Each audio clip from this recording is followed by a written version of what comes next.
पिछले 2 दिनों की अगर मैं बात कहूं तो पिछले 2 दिन बहुत ज़्यादा हेक्टिक रहे हैं कृष्ण जन्मभूमि को लेकर। लेकिन उस हेक्टिक दिन के बीच में आपने समय निकाला, उसके लिए आपका बेहद शुक्रिया।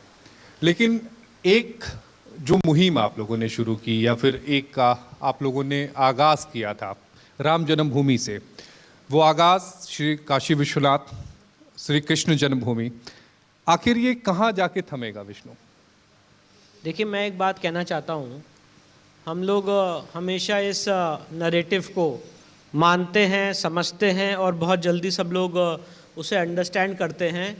जब बड़े बड़े बैरिस्टर इस देश में कहते हैं once a mosque always a mosque, once a waqf always a waqf, पर जो सनातन कंसेप्ट है once a temple always a temple, इस बात को नहीं समझा जाता है। और सुप्रीम कोर्ट ने राम मंदिर के जजमेंट में 2020 1 SCC पेज 1 में यही कहा है कि मंदिर टूटने से देवता का अस्तित्व समाप्त नहीं होता है। जो मंदिर बनाने का संकल्प है वो अमर होता है, वो अमिट होता है। तो सवाल ये उठता है कि अगर किसी ने मेरे मंदिर को तोड़ा है जी। और अगर इस्लामिक लॉ भी इसकी इजाज़त नहीं देता है कि किसी और के धर्मस्थल को तोड़ के मस्जिद बनाई जा सकती है, तो हम तो उन्हीं जगहों की बात कर रहे हैं जहाँ पे मंदिर तोड़ के मस्जिद बनाई गई है। चाहे वो टीले वाली मस्जिद हो लखनऊ की, चाहे वो कुतुब मीनार हो जहाँ पे लिखा हुआ है 27 जैन मंदिर और हिंदू मंदिर को तोड़ के उसके मलबे से यहाँ पे कुव्वतुल इस्लाम मस्जिद बनाई गई, चाहे वो ताजमहल हो, चाहे वो चाहे वो भोजशाला का केस हो धार में, जहाँ पे हिंदुओं को मंगलवार को पूजा करने की इजाज़त है माँ वाग देवी माँ सरस्वती की, और उसी जगह पे मुस्लिम समाज के लोगों को इजाज़त दी गई है नमाज़ पढ़ने की। और जब वो नमाज़ पढ़ने जाते हैं संस्कृत की ऋचाएँ मिटाते हैं, यज्ञ कुंड और हवन कुंड में थूकते हैं। तो इस तरह की अगर चीज़ों के लिए अगर हम आवाज़ नहीं उठाएंगे इस लीगल संवैधानिक इंडिया में, तो ये आवाज़ कब उठेगी? और सवाल मैं पूछना चाहता हूँ, ज्ञानव्यापी के केस में जब वजू टैंक में शिवलिंग मिला था और उस शिवलिंग के ऊपर वजू हो रहा था, और अगर उस पर कोई सवाल भी ना उठाए और सवाल उठाया जाए तो पूछा जाए कि आप कहाँ कहाँ खुदवाएंगे, और फिर कोर्ट में ये कहते हुए आ जाए कि आधे हिस्से में वजू करने दीजिए जहां पर शिवलिंग मिला था, वहीं पे वजू करने दिया जाए, वहीं पे टॉयलेट की इजाजत दी जाए, ऐसी एप्लीकेशन कोर्ट में फाइल की जाए। मथुरा श्री कृष्ण जन्मभूमि केस में मंदिर को तोड़ के वहीं पे मस्जिद बना दी जाए। तो सवाल ये नहीं है कि सिलसिला कहाँ थमेगा, सवाल उनसे पूछना चाहिए कि आपने यहाँ पे कितने मंदिर तोड़ के मस्जिद तामील की है, और इस पूरे समाज को नीचा दिखाने के लिए जो काम किया गया है, हम और हमारी लीगल टीम इस समाज को उसकी ग्लोरी, उसकी डिग्निटी वापस दिलाने के लिए लड़ाई लड़ रहे हैं। विष्णु, जो कल इलाहाबाद हाईकोर्ट का फैसला आया, मैं इसे बेहद अहम फैसला कहूंगा, क्योंकि हाईकोर्ट ने वकील कमिश्नर की नियुक्ति की जो आपकी मांग थी उसे स्वीकार कर लिया। यानी ये केस ठीक उसी रूपरेखा या उसी रास्ते पर आगे चल पड़ा है जिस रास्ते पर ज्ञानवापी का मुकदमा चल रहा है। देखिए, जो इस तरह के मामले होते हैं जहाँ पे हम लोग हज़ारों साल पहले क्या हुआ है उसके बारे में तहकीकात कर रहे हैं, और जब एक समाज मानने को तैयार नहीं होता है, चाहे जितने हिस्टोरिकल प्रूफ्स दिखाए जाएं, चाहे मजलिस आलमगीरी दिखाया जाए जहाँ पे लिखा हुआ है कि यहाँ पे औरंगज़ेब ने मंदिर तोड़ने का फरमान दिया और मंदिर तोड़ने के बाद बड़ी और छोटी मूर्तियाँ आगरा की जहनारा मस्जिद की सीढ़ियों के नीचे दबा दी गई कि जब वो नमाज़ पढ़ने जाएँ उस पर कुचलते हुए जाएँ। अगर इस हिस्टोरिकल फैक्ट को नहीं माना जाता है, अगर राजा पट्नीमल ने जो 1815 में ब्रिटिश इंडिया गवर्नमेंट से सेल डीड की थी, टाइटल डॉक्यूमेंट लिए थे, उसको नहीं माना जाता है, जो कोर्ट के ऑर्डर से 1920 के 1935 को उसको नहीं माना जाता है, तो सवाल उठता है कि आदमी अपना केस प्रूफ कैसे करेगा। लेकिन विष्णु, जो 1968 का करार था, उस करार के बारे में आप क्या कहेंगे? देखिए, मैं बता रहा हूं, सबसे इंपॉर्टेंट बात यह है जो आपने, मैं आपके दूसरे सवाल पे आ रहा हूं, पहले मैं आपके पहले सवाल का उत्तर दे देता हूं। इस तरह के केसेस में सर्वे इसलिए कराना पड़ता है क्योंकि वहां पे वस्तु स्थिति जानना बहुत ज़रूरी है। ज्ञानव्यापी केस में हमने कहा था कि वहां पे प्रत्यक्ष अप्रत्यक्ष देवता उस तथाकथित मस्जिद के अंदर मौजूद हैं, और जब सर्वे हुआ तो हर एक चीज मिली और उम्मीद से परे चीजें मिली। वेस्टर्न वॉल ने चीख चीख के कहा हिंदू मंदिर का भग्नावशेष है, 3 गुम्बद के नीचे हिंदू मंदिर के कटे हुए शिखर मिले, वजू टैंक में शिवलिंग मिला, और जब कैलेंडर उठाया गया तो लिखा था ज्ञानव्यापी मस्जिद, उस कैलेंडर के नीचे स्वास्तिक के चिन्ह मिले।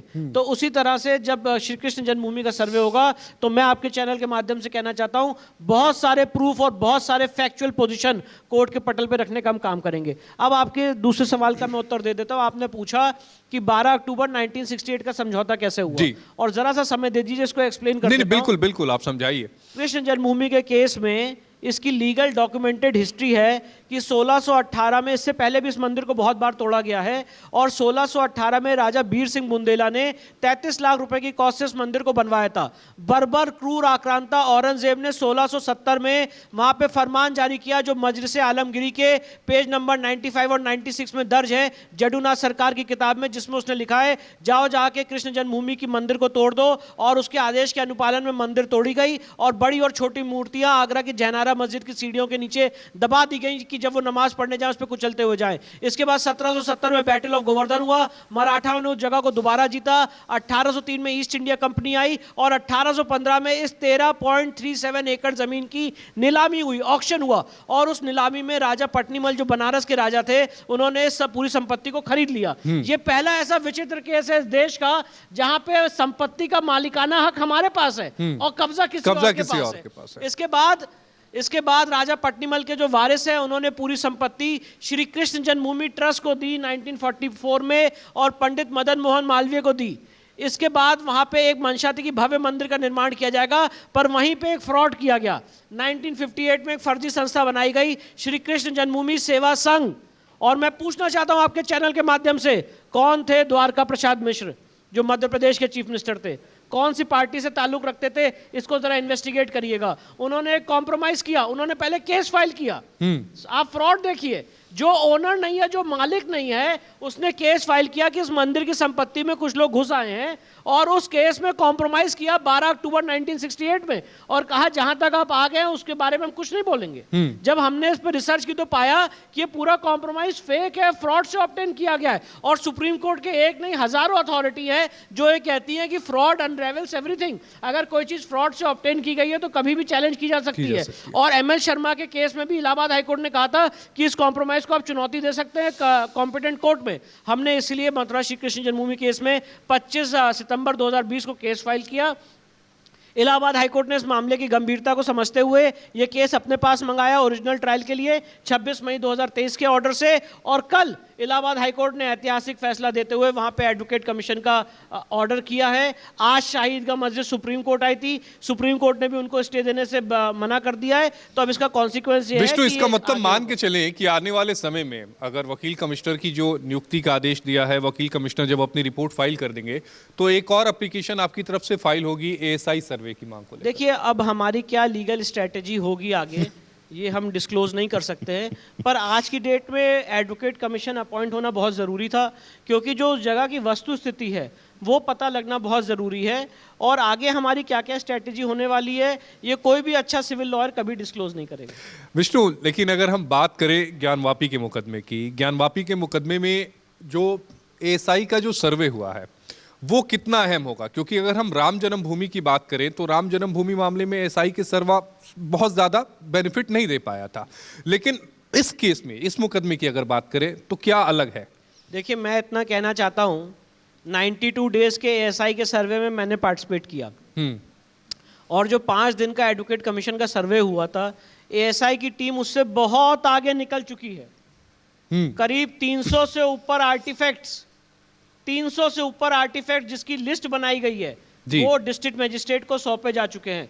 और एक बात आपके चैनल के माध्यम से कहना चाहता हूं, जब आर्कियोलॉजिकल सर्वे ऑफ इंडिया अपनी रिपोर्ट 18 दिसंबर को बनारस की सिविल कोर्ट में दाखिल करेगी, इस देश के लिए एक ऐतिहासिक क्षण होने जा रहा है। लेकिन एक बात ये बताइए कि अभी तो कोर्ट की तरफ से एक गैग ऑर्डर है कि जो पब्लिक जो रिपोर्ट है वो पब्लिक नहीं किया। नहीं, अंजुमन इंतजामिया ने गैग ऑर्डर क्या लिया कि एएसआई के सर्वे में जो मिल रहा है कोई किसी को बताएगा नहीं। गैग ऑर्डर ये है, गैग ऑर्डर एएसआई की रिपोर्ट को दिखाने का नहीं है। इनफैक्ट अंजुमन इंतजामिया ने सुप्रीम कोर्ट में ये कहा था कि एएसआई की रिपोर्ट को सील कवर में फाइल किया जाए, और सुप्रीम कोर्ट ने उस मांग को रिजेक्ट कर दिया। तो कोर्ट की जो प्रोसीडिंग होती है वो पब्लिक प्रोसीडिंग होती है, और कोर्ट में जो डॉक्यूमेंट्स फाइल होते हैं वो पब्लिक डॉक्यूमेंट होते हैं, सीक्रेट डॉक्यूमेंट नहीं होते हैं। तो कोई गैग ऑर्डर नहीं है, जब एएसआई की रिपोर्ट फाइल होगी तो उस पर हम और आप बात करेंगे। लेकिन विष्णु भाई, जो एएसआई की रिपोर्ट है, जो तथ्य हैं, मुझे लगता है कि उससे उस रिपोर्ट के आने के बाद जो पूरा मुकदमा है उसकी रूपरेखा ही बदल जाएगी। देखिए, बिल्कुल, मैं एक बात आपके चैनल के माध्यम से और कहना चाहता हूं, जो राम मंदिर के केस में एएसआई की रिपोर्ट आई थी, इस केस में एएसआई की रिपोर्ट और उसमें बहुत ज्यादा इजाफा होगा, क्योंकि इस केस के फैक्ट्स ऐसे हैं। मैं नहीं बता सकता कि 92 डेज के सर्वे में क्या मिला था। मेरे ऊपर कोर्ट के गैग ऑर्डर की बंदिश है, नहीं तो मैं आपको बताता कि 92 डेज के सर्वे में क्या मिला था, और जो चीजें मिली हैं वो सारी बातें एएसआई को अपनी रिपोर्ट में लिखनी पड़ेंगी, क्योंकि हर एक चीज फोटोग्राफ और वीडियोग्राफ हुई है और सबकी लिस्ट तैयार की गई दोनों यानी पार्टीज के विष्णु सामने। मान के चलें कि पूरे परिसर पे अधिकार की बात हो रही है। पूरे परिसर पे मालिकाना हक के लिए हमने 7 सिविल सूट्स फाइल किए हैं और उस पे कोर्ट ने केस एडमिट कर लिया है। कोर्ट में मामला विचाराधीन है। सारे मामले डिस्ट्रिक्ट कोर्ट वाराणसी में ट्रांसफर हो चुके हैं, कंसोलिडेट हो चुके हैं, और पूजा के अधिकार के साथ साथ पूरे परिसर में लॉर्ड स्वयंभू आदि विशेश्वर का टाइटल है, ऐसी मांग कोर्ट में दायर है। और आगे आने वाले समय में आपके चैनल के माध्यम से कहना चाहता हूं, ये पूरा परिसर जहां पे तथाकथित जिसे कहेंगे इलीगल इंक्रोचमेंट के माध्यम से ज्ञानव्यापी मस्जिद, तथाकथित ज्ञानव्यापी मस्जिद बनी हुई है, वो पूरा भूभाग हम अपने पास लेंगे और वहां पे भव्य मंदिर का निर्माण होगा। विष्णु, लेकिन बार बार अगर हम इंतजामिया कमेटी की बात करें, शाही ईदगाह मस्जिद कमेटी की बात करें, दोनों मुकदमे हालांकि अलग अलग हैं, लेकिन सबका बार बार ये कहना है वर्शिप एक्ट 1991 को वो बीच में लेकर आते हैं, कहते हैं कि नहीं जी वर्शिप एक्ट का उल्लंघन हो रहा है। देखिए, मैं ये बात पूछना चाहता हूं आपके चैनल के माध्यम से, अगर किसी का फ्रंट लाइन डिफेंस, आपने एकदम सही सवाल पूछा, इसके लिए मैं आपको धन्यवाद देना चाहता हूं। अगर किसी का फ्रंट लाइन डिफेंस ये है कि प्लेसेस ऑफ वर्शिप एक्ट से बार्ड है, तो आप ये समझ लीजिए कि उनके केस में वीकनेस कितनी है, क्योंकि प्लेसेस ऑफ वर्शिप एक्ट जो उनका इंटरप्रिटेशन है और उनका जो नैरेटिव है वो ये है कि वो लोगों को कोर्ट जाने से रोकता है जी। अब मैं सवाल पूछना चाहता हूं कि जब बाबा साहब अंबेडकर से सवाल पूछा गया था कि आप इस संविधान की आत्मा को क्या मानते हैं, इस संविधान में सबसे महत्वपूर्ण आर्टिकल क्या है, तो बाबा साहब अंबेडकर ने जवाब दिया था आर्टिकल 32, जो लोगों को कोर्ट जाने का अधिकार देता है, और जुडिशियल रिव्यू का जो अधिकार है वो इस संविधान का बेसिक स्ट्रक्चर है और इस संविधान की आत्मा है। अब जितने जो सेकुलरिज्म में बिलीव रखते हैं वो कहते हैं कोर्ट नहीं जाना चाहिए, राम मंदिर के बाद और किसी मुद्दे पे बात नहीं होनी चाहिए। मैं पूछना चाहता हूं, पहली बात, ऐसा कोई interpretation places of worship act में नहीं है। दूसरी बात, अगर यही आपका नैरेटिव और इंटरप्रिटेशन है तो ये डायरेक्टली सुप्रीम कोर्ट के 5 जजेस जजमेंट का वायलेशन है, जिसमें सुप्रीम कोर्ट ने कहा है कि judicial review is the basic structure of the constitution. और सबसे इंपॉर्टेंट बात है, अगर प्लेसेस ऑफ वर्शिप एक्ट को पढ़ भी लें तो प्लेसेस ऑफ वर्शिप एक्ट का सेक्शन 3 और 4 क्या कहता है, धार्मिक स्वरूप तय करने की स्वतंत्रता देता है। फॉर एग्जाम्पल, अगर आज मैं किसी मंदिर में जाके नमाज पढ़ लूं तो क्या मंदिर का धार्मिक स्वरूप बदल जाएगा? और अगर कोई मस्जिद में मेरे शिवलिंग को रख के वजू कर ले तो उसका धार्मिक स्वरूप बदल जाएगा? तो एक ही आंसर हो सकता है, अगर कोई मस्जिद में जाके आज पूजा कर ले तो मस्जिद का धार्मिक स्वरूप नहीं बदलेगा। पर अगर किसी जगह पे शिवलिंग है और उस पे वजू हो रही है तो शिवलिंग होने से उसका धार्मिक स्वरूप कभी भी मंदिर का खत्म नहीं होगा, वो हमेशा मंदिर का रहेगा। और इसीलिए एविडेंस के माध्यम से ये सारी चीजें डिसाइड होती, तय होती। और जो बात मैं आपको बोल रहा हूं, इस पे जजमेंट्स आए, ऑनरेबल डिस्ट्रिक्ट कोर्ट वाराणसी का, आपने उसको स्वयं कवर किया था, 12 सितंबर 2022 को डिस्ट्रिक्ट कोर्ट वाराणसी ने यह इंटरप्रिटेशन दिया। इलाहाबाद हाईकोर्ट गई अंजुमन इंतजामिया की पिटीशन भी इलाहाबाद हाईकोर्ट ने डिसमिस की 31 मई 2023 को। और सुप्रीम कोर्ट में भी जब मामला ट्रैवल किया तो जनरली सुप्रीम कोर्ट के ऑब्जर्वेशंस कोर्ट नहीं करने चाहिए, पर सुप्रीम कोर्ट ने भी यही बात कही कि धार्मिक स्वरूप तय करने की आजादी देता है प्लेसेस ऑफ वर्शिप एक्ट। और वही मुझे लगता है कि जस्टिस DY चंद्रचूड़ का जो ऑब्जर्वेशन था धार्मिक स्वरूप, वो एक बड़ा मुझे लगता है बेनिफिट इसका मिला है आप लोगों को। जी बिल्कुल, क्योंकि वो एक लीगल इंटरप्रिटेशन है, एक साउंड लीगल इंटरप्रिटेशन है। आप ये सोचिए कि कितनी बड़ी विडंबना है कि आप एक समाज को रोक देंगे कोर्ट ना जाने से। क्या इस देश में कोई ऐसा कानून हो सकता है जो लोगों के कोर्ट जाने का अधिकार छीन ले? CAA के लिए हजारों पिटीशन सुप्रीम कोर्ट में दाखिल हो सकती हैं, NRC को चैलेंज करने के लिए पिटीशन दाखिल हो सकती है, जम्मू कश्मीर के संविधान के लिए पिटीशन दाखिल हो सकती है।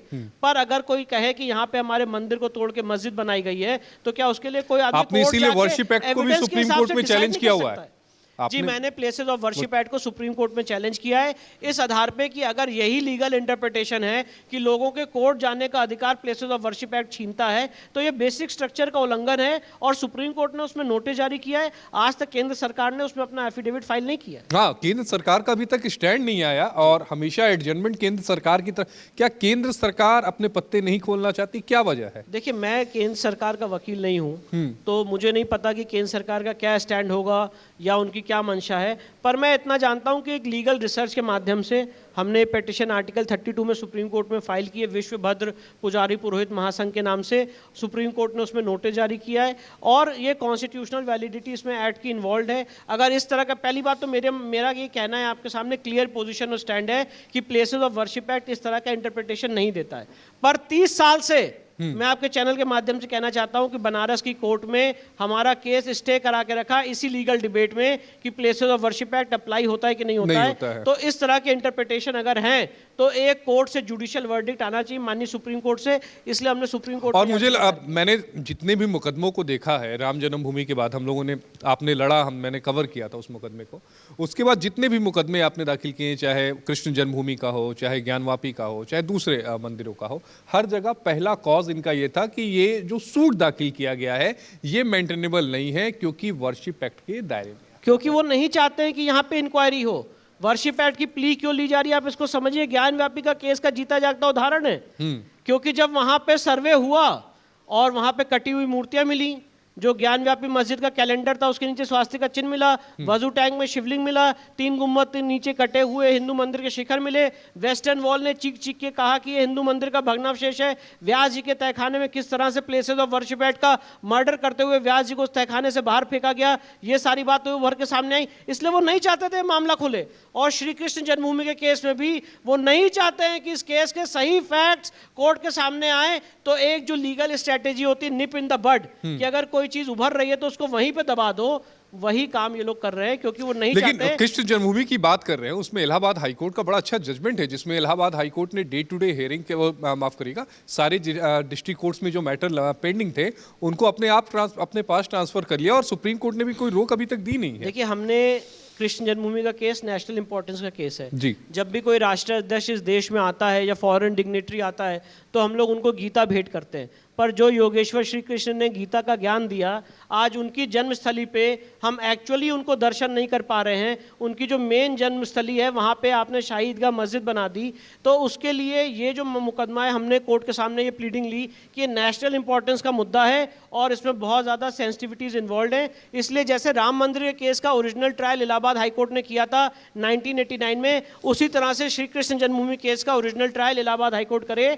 हमारी मांग को मानते हुए सेक्शन 24 सीपीसी की पावर्स एक्सरसाइज करते हुए इलाहाबाद हाईकोर्ट ने सारे केसेस अपने पास मंगा लिए 26 मई 2023 को ओरिजिनल ट्रायल के लिए, और ये बहुत ही वेलकम फैसला है और सुप्रीम कोर्ट ने भी इस फैसले पर रोक नहीं लगाई। विष्णु, अगर हम बात करें राम मंदिर, कृष्ण जन्मभूमि और ज्ञानवापी, तो ये तीनों मुकदमे एक दूसरे से किस तरह से अलग हैं और किस तरह से सिमिलर हैं? देखिए, अलग इस तरह से हैं क्योंकि राम मंदिर की अपनी एक लीगल हिस्ट्री है। वहाँ पे 1528 में बाबर ने तोड़ा था, बाबर के तोड़ने के बाद 300 साल का इतिहास नहीं मिलता है वहाँ पे किसी भी तरह का नमाज का, और वहाँ पे डिस्प्यूट शब्द तब शुरू हुआ जब 1855 में ब्रिटिश सरकार ने रेलिंग बना के वहाँ पे मुस्लिम समाज के लोगों को नमाज पढ़ने की इजाज़त दे दी, तो उसके फैक्ट्स अलग हैं। कृष्ण जन्मभूमि में जैसे कि मैंने आपको बताया टाइटल डॉक्यूमेंट्स हमारे पास हैं, कब्जा उनके पास है। ज्ञानव्यापी के केस में वजू टैंक में शिवलिंग मिला है और बहुत सारी चीज़ें मिली हैं एसआई सर्वे में।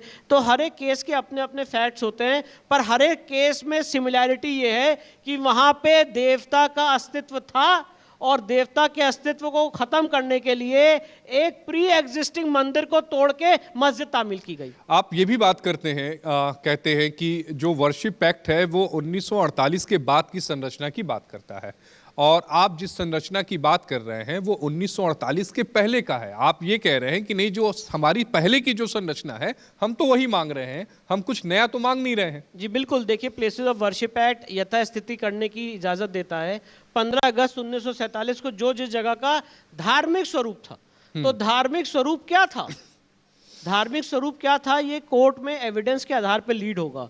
और इसीलिए ये सारे मामले हमने कोई पीआईएल नहीं फाइल किए इलाहाबाद हाई कोर्ट में या सीधे सुप्रीम कोर्ट में, हमने सिविल सूट फाइल किया है। जो सिविल सूट फाइल करने की इजाजत सुप्रीम कोर्ट ने राम मंदिर के केस में दी है, क्योंकि जहां पे देवता इन्वॉल्व हैं और एक पर्सनल डिस्प्यूट है दूसरे पक्ष से, तो इसके लिए आप सिविल सूट फाइल कर सकते हैं सीपीसी में, और इसलिए हमने सिविल सूट फाइल किया है। और ये सारे सिविल सूट्स एडमिट हो गए और आगे बढ़ रहे हैं। और इसमें जब हम एविडेंस लीड करेंगे और एविडेंस के पैमाने पे जो एविडेंस कोर्ट में आएगी, जिसमें हिस्टोरिकल एविडेंस एक बहुत क्रूशियल रोल प्ले करेगी, जिसका इंडियन एविडेंस एक्ट में सेक्शन 57 में कोर्ट जुडिशियल नोटिस ले सकती है। राम मंदिर के केस में बहुत सारे हिस्टोरिकल रिकॉर्ड्स का, ट्रैवलर अकाउंट्स का, गैजेटियर्स का सुप्रीम कोर्ट ने संज्ञान लिया था। उसी तरह से इन सारे मामलों में हमारी आपके चैनल के माध्यम से कहना चाहता हूं, ज्ञानव्यापी के केस में और मथुरा के केस में, भोजशाला के केस में, टीले वाली मस्जिद के केस में, ताजमहल के केस में एविडेंस तैयार है। और जब ये केस एविडेंस की पटल पे आएगा, अच्छा हम अपनी एविडेंस लीड करेंगे। एक सवाल ये भी है कि ज्ञानवापी का मुकदमा लोग जानते हैं,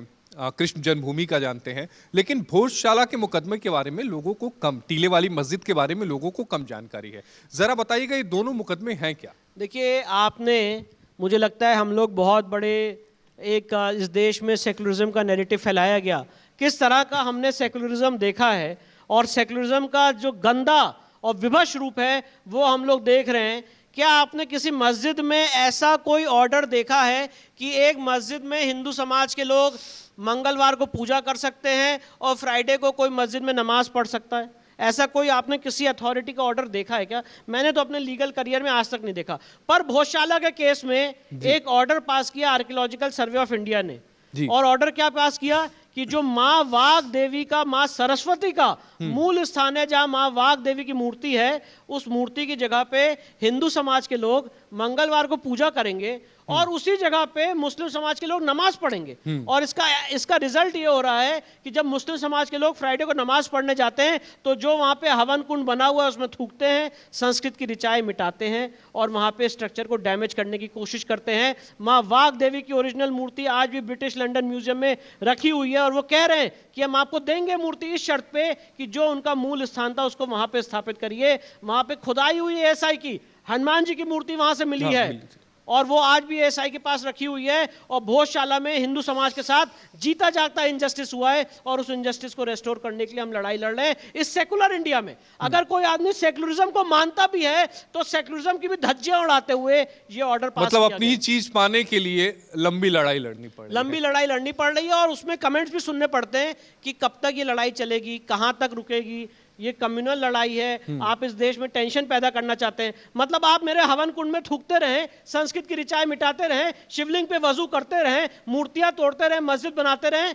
तो सेकुलरिज्म डिस्टर्ब नहीं होता है। पर अगर इस पे सवाल उठा लिया जाता है एक सिविलाइजेशन द्वारा कि अब अत्याचार बंद हुआ, हमारी मूर्तियों को और हमारी पूजा पद्धति को आप बेइज्जत करना बंद करिए, तो देश का सेकुलरिज्म डिस्टर्ब हो जाता है और आप कम्युनल लॉयर हो जाते हैं। तो अगर मुझे ऐसा अलंकार दिया जाता है कि मैं कम्युनल लॉयर हूं तो मैं ऐसा अलंकार पसंद करूंगा। टीले वाली मस्जिद,